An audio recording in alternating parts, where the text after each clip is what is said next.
Hello students, मैं अंजू दुआ स्वागत करती हूँ आप सबका आपके अपने यूट्यूब चैनल पर। स्टूडेंट्स, आज हम क्लास 11th का बहुत ही important and interesting topic discuss करेंगे, that is financial statements. Financial statement एक ऐसा चैप्टर है जो ओवरऑल अभी तक आपने क्लास 11th में स्टेप बाय स्टेप या जो भी चैप्टर के बारे में आपने स्टडी किया तो उसका एक कंक्लूजन कि आपने इतनी सारी चीजें अलग अलग लेवल पर स्टडी की, तो अब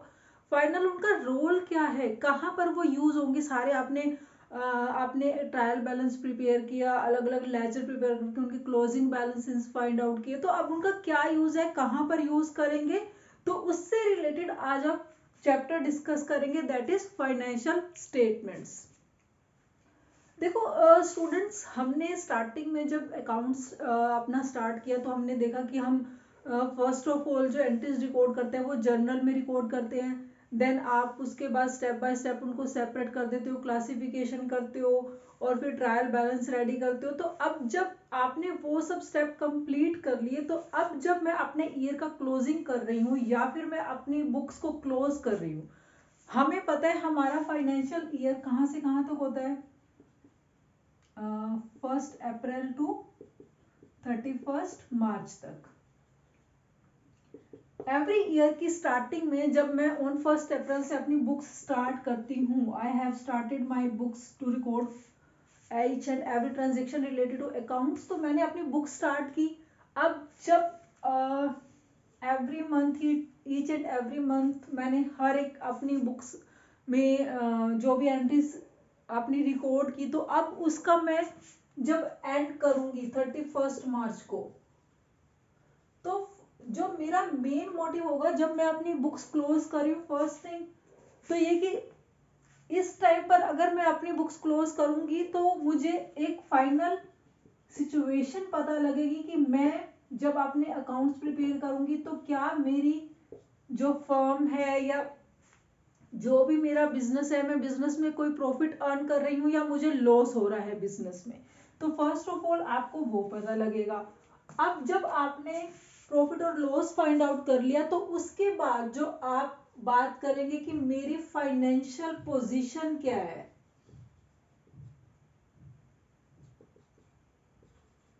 आप अपनी फाइनेंशियल पोजीशन के बारे में पता करेंगे कि फाइनेंशियल पोजीशन का मतलब क्या होता है कि आपके पास आपके बिजनेस में कितनी टोटल एसेट्स हैं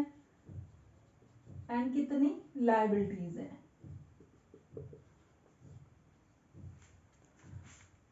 उसके बारे में हमें पता लगता है कि जब एट द एंड मैंने पूरा साल वर्क किया, मैंने अपनी बुक्स प्रिपेयर की, मैंने कितनी डेटर्स की ट्रांजेक्शन की, मैंने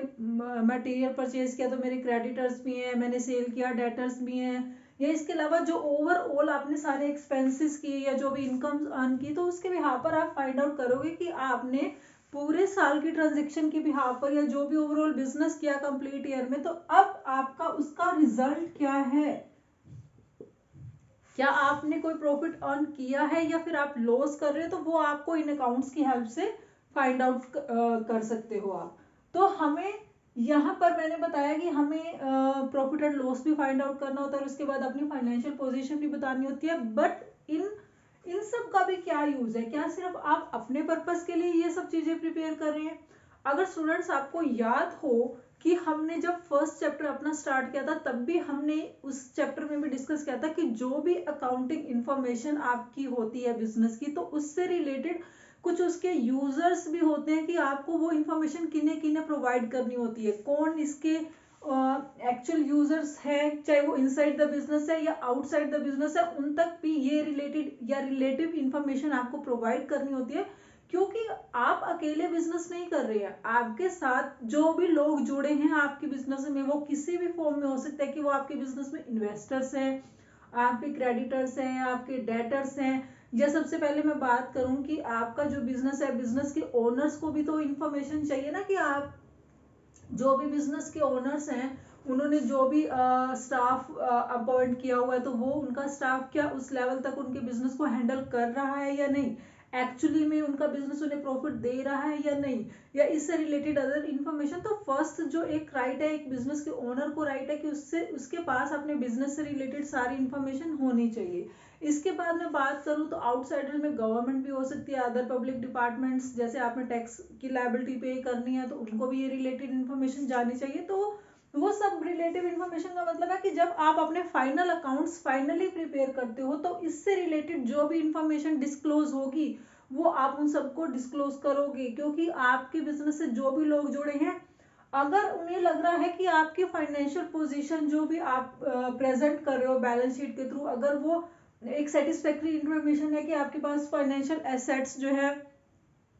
इतनी एसेट्स है कि उन एसेट्स की हेल्प से आप अपनी लायबिलिटीज को पे आउट कर रहे हो, या क्या आप इतने सारे लॉन्ग टर्म लोन के अंडर हो, लोन्स लिए हुए हैं आपने काफी सारे।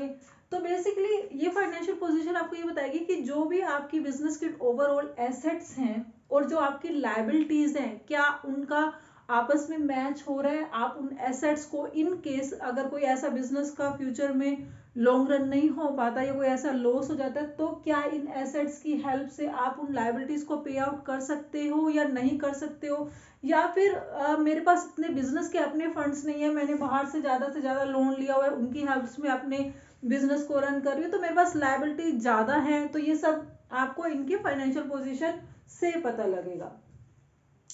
बट अगर मैं बात कर रही हूँ फाइनेंशियल पोजीशन, तब मुझे क्या प्रिपेयर करना होगा, या फिर मैं बात कर रही हूँ कि मुझे प्रॉफिट एंड लॉस अकाउंट पता करना है, मुझे तब क्या प्रिपेयर करना होगा। तो अब हम देखते हैं कि जब मुझे अपनी कंपनी के फाइनल अकाउंट्स, ओवरऑल मैं बात कर रही हूँ फाइनेंशियल स्टेटमेंट्स के अंदर की फाइनल अकाउंट्स हमें प्रिपेयर करने हैं, तो वो कौन कौन से फाइनल अकाउंट आप eight the end of accounting year prepare करते हैं, या फिर अपनी बुक्स को क्लोज करते हैं, तो आप कैसे क्लोज करते हैं, क्या अकाउंट ऐसे प्रिपेयर करते हैं जिससे आपको पता लग जाता है कि फाइनली आपका बिजनेस किस लेवल पर है या कौन सी फाइनेंशियल पोजीशन पर है। वो हम देखते हैं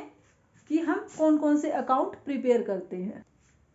तो स्टूडेंट्स, मैंने आपको बताया कि हम अपने फाइनल अकाउंट्स प्रिपेयर करते हैं, तो उनमें मेनली 2 टाइप के आप स्टेटमेंट्स रेडी करते हो। फर्स्ट है आपका इनकम स्टेटमेंट। इनकम स्टेटमेंट का मतलब है आप उसमें trading and profit and loss account prepare करते हैं, जिससे ओवरऑल हमें पूरी अकाउंटिंग ईयर के अंदर ये पता लगता है कि हमारे बिजनेस को रन करने के लिए क्या क्या हमने बिजनेस ऑपरेशन किए, उसमें आपने क्या क्या एक्सपेंसेस किए, किस टाइप के आपने इनकम अर्न की। तो ओवरऑल एक हम ऐसा स्टेटमेंट प्रिपेयर करते हैं जिसमें सारे एक्सपेंसेस ड्यूरिंग द ईयर और सारी इनकम्स को हम रिकॉर्ड करते हैं।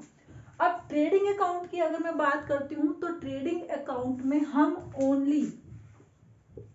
डायरेक्ट एक्सपेंसेस को रिकॉर्ड करते हैं, और अगर मैं प्रॉफिट एंड लॉस अकाउंट की बात करती हूँ तो इट मीन्स इनडायरेक्ट, वो चाहे आपके एक्सपेंस हो या इनकम हो, same as it is indirect expense हो या आपकी इनकम हो। तो मेनली जो दोनों में अगर मैं डिफरेंस बताऊं, तो ट्रेडिंग अकाउंट के अंदर आप डायरेक्ट एक्सपेंसेस एंड इनकम को रिलेट करते हैं, और अगर मैं प्रॉफिट एंड लॉस अकाउंट की बात करती हूं तो वहां पर हम इनडायरेक्ट एक्सपेंसेस एंड इनकम को रिकॉर्ड करते हैं। अब बात करते हैं हम स्टेटमेंट ऑफ फाइनेंशियल पोजीशन। अब स्टेटमेंट ऑफ फाइनेंशियल पोजीशन का मैंने आपको पहले ही मतलब बताया कि आपके बिजनेस के अंदर ओवरऑल आपकी एसेट्स कितनी है या ओवरऑल लायबिलिटीज कितनी है, उनके बारे में हम डिस्क्लोज करते हैं, तो जिसको हम क्या बोलते हैं, बैलेंस शीट। तो जैसे आपको पता लग गया कि इसकी 2 साइड्स होती हैं, एक एसेट्स की, एक लायबिलिटीज, और आपकी बैलेंस शीट तभी कंप्लीट होती है जब आपकी एसेट्स एंड लायबिलिटीज दोनों साइड का टोटल आपका इक्वल होता है, जिससे आपको देखो दोनों में एक और डिफरेंस क्या आप ले सकते हैं कि जो आप ट्रेडिंग या profit and loss account prepare करते हैं, that is for the year ending. आप उस ईयर के लिए, क्योंकि मुझे कंप्लीट ईयर में मेरे क्या क्या एक्सपेंसेस हैं, क्या क्या इनकम है, वो सारे एक्सपेंसेस एंड इनकम मैं रिकॉर्ड करती हूँ। बट जब मैं फाइनेंशियल पोजीशन की बात करती हूँ या मैं बैलेंस शीट की बात करती हूँ, तो ये आप एक स्पेसिफाइड पॉइंट ऑफ टाइम पे, मतलब आप 31 मार्च को अपनी बुक्स क्लोज करते हैं तो बैलेंस शीट आपकी 31 मार्च की डेट की रिप्रेजेंटेशन करेगा कि उस डेट को आपके पास क्या एसेट्स हैं या क्या लायबिलिटीज है। 31 मार्च के बाद अगर आप 1 अप्रैल नेक्स्ट ईयर की बात करें तब भी आपकी बैलेंस शीट सेम नहीं रहेगी, बैलेंस शीट आपकी चेंज हो जाएगी, क्योंकि आप एक पर्टिकुलर टाइम पीरियड की बात कर रहे हैं बैलेंस शीट के अंदर, कि आप एक स्पेसिफाइड डेट के लिए वो चीज प्रिपेयर कर रहे हैं। कंप्लीट ईयर की मैं यहाँ पर बात नहीं कर रही। कंप्लीट ईयर के जो एक्सपेंसेस है that will be shown in the profit and loss और ट्रेडिंग अकाउंट। बट हम जब मैं एक पर्टिकुलर ओवरऑल पूरे साल का एक कंक्लूजन निकाल रही हूँ तो मैं एक पर्टिकुलर डेट पे चेक कर रही हूँ कि इस डेट पर 31 मार्च को मेरे पास कितनी वैल्यू के एसेट्स है या फिर कितनी मेरी लायबिलिटीज है। अगर आप नेक्स्ट ईयर में जाएंगे तो वो बैलेंस शीट सेम नहीं रहेगी। Even 1 April of the next financial year भी वो आपकी जो वैल्यूज है वो चेंज हो जाएगी, क्योंकि मे बी उस ईयर में आपने कुछ और ही परचेज कर लिया तो वो आइटम्स आपकी इंक्लूड हो जाएंगी। तो इस टाइप से हम मेनली दो फाइनेंशियल स्टेटमेंट्स यहाँ पर रेडी करते हैं। फर्स्ट जो हम जनरली आप यूज करेंगे that is trading and profit and loss account, and second is balance sheet. ये टू मेन पार्ट्स हैं। उसके बाद हम डिस्कस करते हैं कि हम इसको कैसे प्रिपेयर करते हैं, इनका फॉर्मेट क्या है, या अदर कुछ इसके अब थोड़ा सा फाइनेंशियल स्टेटमेंट के बारे में क्या क्या इसकी इंपॉर्टेंस है या कैरेक्टरिस्टिक्स है, थोड़ा सा वो भी हम देख लेते हैं। स्टार्ट करते हैं नेक्स्ट। इन दोनों स्टेटमेंट्स को प्रिपेयर करने के जो मेरे मेन ऑब्जेक्टिव हैं वो हैं कि आप अपनी बिजनेस की एक ट्रू वैल्यू को शो कर रहे हो, कि मेरे जितने भी ओवरऑल एक्सपेंसेस हुए या इनकम हुई उनकी मैं एक ट्रू पोजीशन आपको बता रहा हूँ कि इस करंट ईयर में मैंने कितने टोटल एक्सपेंसेस किए या टोटल आपकी इनकम हुई। तो आपके जो भी आप शो कर रहे हैं वो एक मतलब एग्जैक्ट या एक्यूरेट वैल्यू आपको लेनी है। तो इसलिए आपकी बिजनेस की ट्रू पिक्चर को शो करने के लिए हम ये सब अकाउंट प्रिपेयर करते हैं। और अगर मैं बैलेंस शीट की बात करूँ या फाइनेंशियल पोजीशन की, तो ये भी अगर आप एक्यूरेट वैल्यूज ले रहे हो तो आपके बिजनेस की आपको वो ट्रू पिक्चर ही शो करेगा कि इस स्टेट पर आपके बिजनेस के अंदर क्या क्या आपके पास है, क्या लायबिलिटीज आपको पे करनी है, कितनी वैल्यू की एसेट्स है, तो उनके बारे में आपको ये शो करता है। इसलिए ये दोनों अकाउंट हम प्रिपेयर करते हैं। मेन ऑब्जेक्टिव यही है हमारा कि इस अकाउंट के थ्रू आप बता सके कि आपने कितना प्रॉफिट या लॉस इस अकाउंटिंग ईयर में अर्न किया है। और अगर मैं ये बोलूं कि फाइनेंशियल पोजीशन के बारे में, तो ये आपको ट्रू पिक्चर दिखाएगा कि कितनी वैल्यू के आपके पास एसेट्स है और कितनी वैल्यू की आपकी लायबिलिटीज है। तो इस ये मेन ऑब्जेक्टिव है, to get the profit and loss of the business and to get the true financial position of the business. अब हम बात करते हैं कि हमारा जो ट्रेडिंग अकाउंट है उसे हम कैसे प्रिपेयर करते हैं।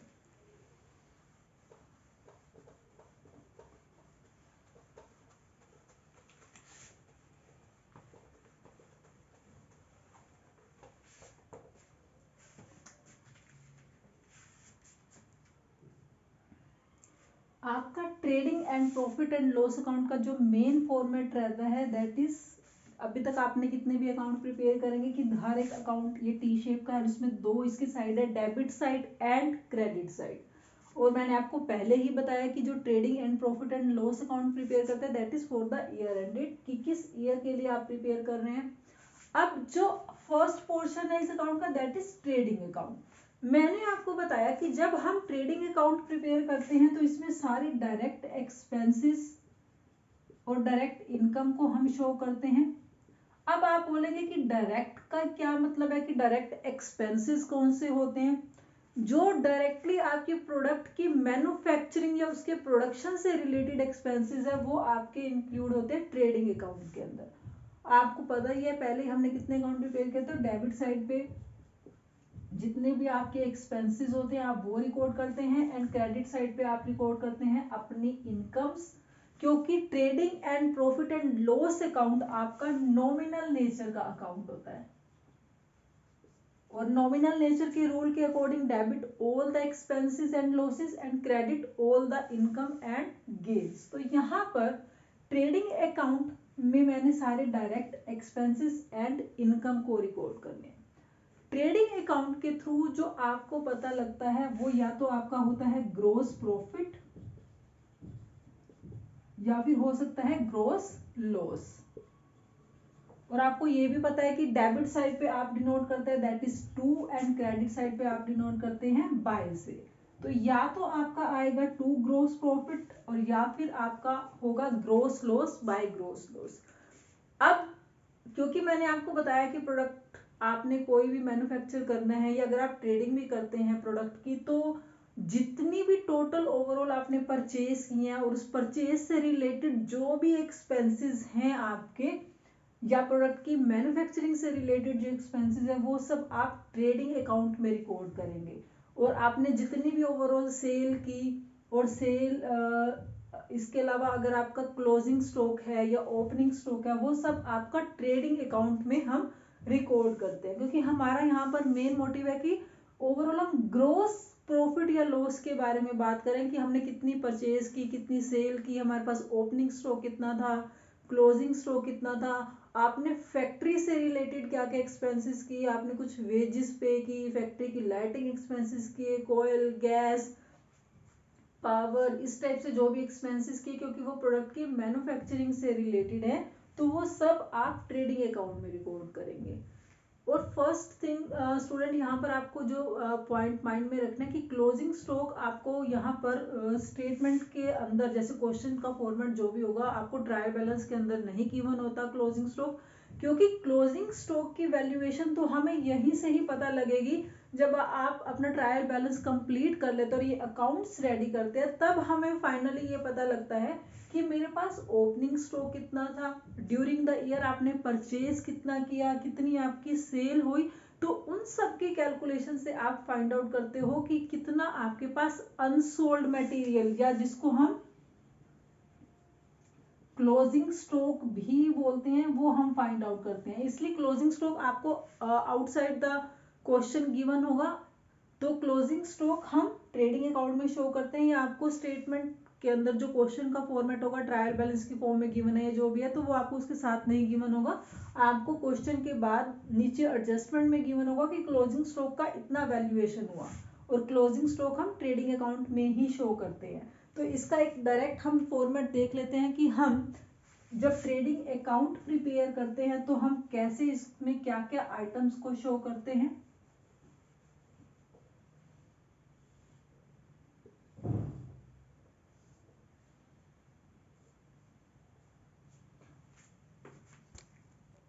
तो स्टूडेंट्स, अगर मैं बात करूं कि हम first of all trading account में अपना ओपनिंग स्टॉक शो करते हैं कि आपके पास उस अकाउंटिंग ईयर में कितना ओपनिंग स्टॉक था।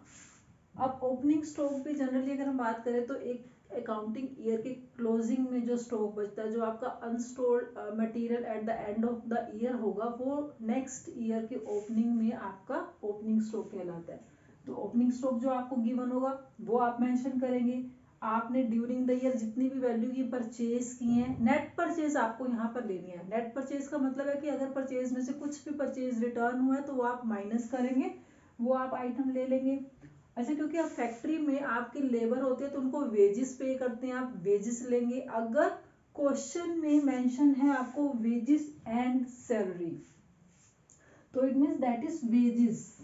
वो आपका ट्रेडिंग अकाउंट में आता है। अगर क्वेश्चन में आपको मेंशन है सैलरी एंड वेजेस, तो वो सैलरी का पार्ट है, वो आपका प्रॉफिट एंड लॉस अकाउंट में आएगा। देन नेक्स्ट इज कैरेज, आपको ओनली कैरेज गिवन हो सकता है, कैरेज इनवर्ड गिवन हो सकता है, कैरेज ऑन परचेज गिवन हो सकता है, तो वो सब same as it is freight, freight भी आपका ट्रेडिंग अकाउंट में आएगा। Then gas, coal, fuel, power, इस टाइप के जो भी चार्जेस है आपके ट्रेडिंग अकाउंट में आएंगे, क्योंकि वो प्रोडक्ट की मैन्युफैक्चरिंग से रिलेटेड एक्सपेंसेस है। अदर फैक्ट्री एक्सपेंसेस में हो गया फैक्ट्री का रेंट हो गया, फैक्ट्री की लाइटिंग हो गई, इस टाइप के जो फैक्ट्री के एक्सपेंसेस होंगे वो भी आपके यहीं पर इंक्लूड होंगे। डॉक चार्जेस भी, क्योंकि आप अगर कुछ मटेरियल इंपोर्ट कर रहे हैं या फिर अगर एक्सपोर्ट कर रहे हैं, तो मतलब आपको जो डॉक की क्लियरिंग के चार्जेस पे करने होते हैं वो आपके ट्रेडिंग अकाउंट में आएंगे। सेम एज इट इज कुछ इंपोर्ट ड्यूटी अगर आप पे कर रहे हैं तो वो भी आपका ट्रेडिंग अकाउंट के अंदर आएगा। अदर मैन्युफैक्चरिंग एक्सपेंसेस हो गए आपके, जो भी होंगे आपको क्वेश्चन में गिवन होंगे, जिनको हम डायरेक्ट एक्सपेंसेस भी बोलते हैं, तो वो सारे आपके ट्रेडिंग अकाउंट में आएंगे। क्रेडिट साइड की बात करती हूँ तो मैंने टोटल सेल कितना किया, उसमें से यहाँ पर अगर मैं नेट परचेज ले रही हूँ तो मुझे नेट सेल ही लेना है, तो इसमें जो भी सेल्स रिटर्न होगा वो आप माइनस करेंगे। फिर जो क्लोजिंग स्टॉक आपको गिवन होगा क्वेश्चन में, वो आपको लेना है कि कितनी वैल्यू का क्लोजिंग स्टॉक गिवन है। अब अगर आपकी इनकम साइड जितनी भी आपकी सेल है और जितना आपका क्लोजिंग स्टॉक है, अगर इसकी जो वैल्यू आ रही है, क्योंकि ये इनकम की साइड है, इनकम की value that is greater than expenses, मैंने जो भी एक्सपेंसेस पर, अब इसमें एक एक्सपेंस आपका और आएगा दैट इज रॉयल्टी। अगर आप किसी को रॉयल्टी पे करते हैं तो वो एक्सपेंसेस भी आपके ट्रेडिंग अकाउंट में ही शो होंगे, क्योंकि आपका राइट कोई और यूज कर रहा है तो आप उससे एक रेंट चार्ज करते हैं। अब अगर आपकी इनकम साइड आपके एक्सपेंसेस से ज्यादा है, अगर मैं एग्जांपल दूं कि 1 लाख की टोटल आपकी इनकम साइड का है और आपके एक्सपेंसेस हैं 80,000, जितने भी एक्सपेंसेस आपने टोटल ट्रेडिंग अकाउंट में नोट किए तो वो आपका आ जाएगा ग्रोस प्रॉफिट। तो आप यहाँ पर बैलेंसिंग फिगर लिखेंगे ग्रोस टू ग्रोस प्रॉफिट। अगर रिवर्स सिचुएशन लेते हैं कि मेरा 1 लाख के एक्सपेंसेस हैं, 75,000 की इनकम है, तो आपके लिए वो ग्रोस लॉस होगा, तो जो भी बैलेंसिंग फिगर होगी उसे आप शो करेंगे बाय ग्रोस लॉस से। तो इस टाइप से आपका फर्स्ट जो पार्ट रेडी हो जाएगा आपके इनकम स्टेटमेंट का, दैट इज ट्रेडिंग अकाउंट। अब ट्रेडिंग अकाउंट से जो भी आपने ग्रोस प्रॉफिट फाइंड आउट किया या ग्रोस लॉस फाइंड आउट किया, वो आपका ट्रांसफर होता है प्रॉफिट एंड लॉस अकाउंट में, जो इसका सेकंड पार्ट है। इसे हम नेक्स्ट वीडियो में डिस्कस करेंगे। तब तक टेक केयर, और अपने ट्रेडिंग अकाउंट से रिलेटेड जो भी है इसे रिवाइज कीजिए कॉन्सेप्ट जो मैंने आपको बताए हैं, ताकि आपको क्लियर हो जाए, आपके लिए क्वेश्चन करने ईजी हो जाए। Take care, bye bye, thank you.